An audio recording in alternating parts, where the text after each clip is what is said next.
Los detalles del caso los tenemos aquí, en Memento Mori Oficial. Dana Sujei Salgado Dávalos nació el 4 de junio de 1999 en Tijuana, Baja California, México. Durante sus primeros años en el kinder presentaba una personalidad tímida, pero cuando pasó a la primaria comenzó a socializar y a ser más extrovertida. Su familia la describe como una niña fuerte y ruda. De hecho, durante la secundaria se metió a entrenar vale todo, porque decía que deseaba aprender a defenderse a sí misma. Era intrépida y de carácter fuerte, pero siempre con una gran sonrisa y muy unida a sus padres y hermana. Fue en la preparatoria cuando conoció a Alonso Garay, un joven de su edad con quien comenzó una relación amorosa. De dicha relación, Dana quedó embarazada, situación ante la que su familia le mostró todo su apoyo incondicional. A los 18 años, Dana decidió casarse con Alonso, pues deseaba que su hijo creciera en una familia con sus dos padres unidos, así como en la que ella se había criado.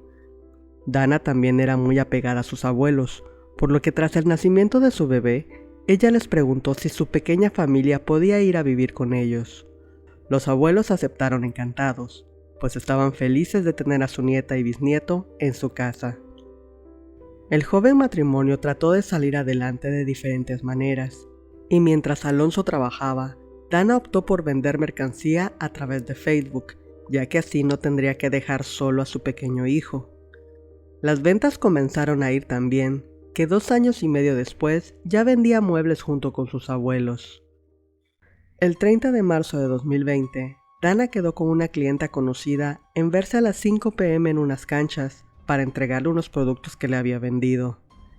Dichas canchas quedaban cerca del domicilio de sus abuelos, por lo que Dana le dijo a su esposo que en vez de acompañarla, mejor se quedara cuidando a su hijo. Ella tomó su bolso y las cosas que debía entregar. Lo único que dejó en su casa fue su celular, pues este ya no tenía batería y lo dejó cargando. Se despidió de su abuelo diciéndole que ahorita venía, que no tardaba nada, que solo iba a entregar un pedido y ya regresaba. Él le dijo que estaba bien, y la observó alejarse, sin imaginar que esa sería la última vez que la vería. Media hora después, el celular de Dana comenzó a sonar. Su esposo contestó, y para su sorpresa, quien estaba llamando era la clienta con quien Dana se había citado. La clienta le preguntó a Alonso por el paradero de Dana. Él le aseguró que ella había salido desde hacía 30 minutos y que ya debía estar allí, a lo que la clienta le indicó que tenía rato en el lugar y que Dana aún no había llegado. Ante esto, el joven terminó la llamada y le contó a los abuelos de Dana lo sucedido. Ellos se preocuparon y le dijeron que les dejara al niño y saliera a buscarla. Él la buscó por todo el fraccionamiento, incluyendo los lugares más alejados y hostiles, pero al no tener éxito, regresó a su casa. A estas alturas, los abuelos ya le habían informado de la situación a los padres de Dana y al resto de los familiares. Es entonces cuando decidieron hacer la denuncia formal ante las autoridades y se dio a conocer la desaparición de Dana Sujei. Las primeras sospechas recayeron en 2 personas, el esposo de la desaparecida y la clienta con la que se había citado. En el caso de Alonso, era normal que se le interrogara, ya que las parejas de las víctimas son los primeros sospechosos en toda investigación. Sin embargo, la opinión pública comenzaba a hacer sus propios juicios, pues consideraban que en las entrevistas se le veía muy calmado y a punto de reír. Afortunadamente su conducta fue analizada por expertos en lenguaje corporal, quienes informaron que esto solo era una especie de mecanismo de defensa para contener sus emociones frente a las cámaras. Además, se le investigó de manera exhaustiva y se determinó que no tenía nada que ver con la desaparición de su esposa. En el caso de la clienta, nunca se revelaron sus datos, pero lograron rastrearla y al igual que Alonso, fue descartada como sospechosa. Sin más pistas ni líneas de investigación, la Fiscalía del Estado no podía avanzar con el caso, así que como ya es costumbre en México, fueron los propios familiares de Dana quienes emprendieron la búsqueda. Se realizaron marchas pacíficas y caminatas con megáfono en mano, gritando el nombre de la joven. Pedían a quien la tuviera cautiva que por favor la dejara ir, que no habría represalias, que lo único que deseaban era a su hija de regreso y con vida. Colectivos como Todos Somos Eric Carrillo, Polivilchitos y J.R. Dron brindaron su ayuda a la familia buscando en todos los lugares de Tijuana. Recorrieron cerros, cañadas, riachuelos, basureros clandestinos y senderos. Era una búsqueda incansable, desde la mañana hasta que se ocultaba el sol. Pero así como había gente buena tratando de ayudarlos, no faltó la gente sin escrúpulos que no solo se burlaba de ellos en redes sociales, sino que además les mandaban mensajes dándoles pistas falsas del paradero de Dana o pidiéndoles dinero a cambio de información. A pesar de ello, la señora Sujei Dávalos y el señor José Salgado nunca se dejaron intimidar y continuaron buscando a su hija.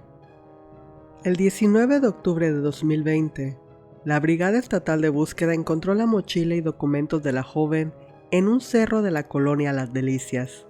Debido a tal hallazgo, el sábado 24 de octubre alrededor de 200 personas se unieron para buscar rastros de Dana Sujei en esa misma zona. Ese día, además de los colectivos, se unieron también elementos de la Guardia Nacional y la Secretaría de la Defensa Nacional. Desafortunadamente, la búsqueda no dio ningún resultado. Lo que sí hallaron fueron los restos de un hombre y varios casquillos de bala, lo cual era un indicio de que aquel lugar se utiliza para ejecutar personas. A pesar de la infructuosa búsqueda, los padres de Dana nunca perdieron la esperanza de encontrarla con vida. Incluso su madre contaba que su hija se le aparecía en sueños, hablándole y diciéndole dónde se encontraba.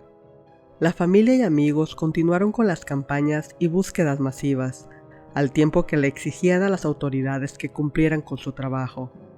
Finalmente, el 8 de diciembre de 2020, la señora Sujei recibió una llamada anónima.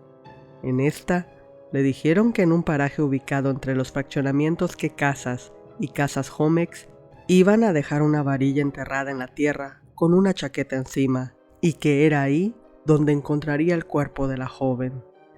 Al día siguiente, la señora Sujei junto a sus familiares se trasladaron inmediatamente al lugar que le habían indicado, y efectivamente encontraron una varilla enterrada con una chaqueta encima.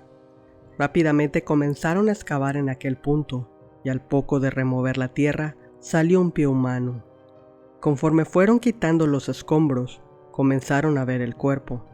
Entonces dieron aviso a la policía, y estos llegaron enseguida para exhumar los restos. No obstante, se le informó a la familia que debían esperar hasta el 23 de diciembre para conocer los resultados de las pruebas de ADN.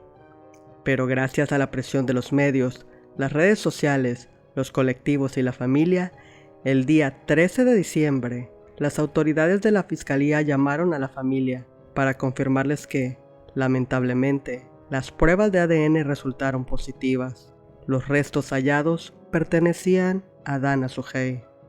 De más está decir el gran dolor que embargó a sus padres. Lo único que lograba consolarlos es que pudieron encontrarla y regresarla con ellos, pues era la promesa que le habían hecho desde el primer día de su desaparición. No obstante, los señores también se mostraron descontentos al descubrir que algunos medios divulgaron la información de los resultados del ADN antes de que ellos mismos lo comunicaran a sus familiares. El cuerpo de Dana fue velado el 15 de diciembre de 2020. Al sepelio acudieron las mismas personas que la buscaron durante meses, pero ahora para despedirse de ella. Los padres de la joven se tomaron el tiempo para agradecer a todos ellos el gran apoyo que le brindaron, pues gracias a ellos, Dana ya no estaba perdida y por fin podría descansar. Hasta el día de hoy, las autoridades no han capturado a nadie, ni han revelado si continúan o no con la investigación. Sin embargo, salió a la luz información acerca de que la madre de Dana había descubierto en el celular de su hija que ésta era víctima de acoso en redes sociales. Unas fuentes indican que eran varios hombres los que la acosaban, mientras que otras señalan que se trataba de un solo sujeto que se creaba varias cuentas para poder contactarla cada que ella lo bloqueaba. Había rumores entre los vecinos que un hombre la vigilaba mucho y que supuestamente el día de su desaparición, un sujeto la había seguido. ¿Es posible de que se tratara del mismo sujeto que la acosaba en redes sociales? Y de ser así, ¿por qué la policía nunca dijo nada al respecto? El caso de Dana aún no tiene punto final, y como sucede en muchos casos en nuestro país, no parece que vaya a resolverse. Lo único que queda es dar a conocer su historia para recordarle a la sociedad que la justicia en Latinoamérica sigue siendo una utopía. Muchas gracias por ver este video. Si te pareció informativo, dale like y comparte. Yo soy Radler y esto fue Memento Mori Oficial. Y si seguimos vivos, nos vemos en la próxima.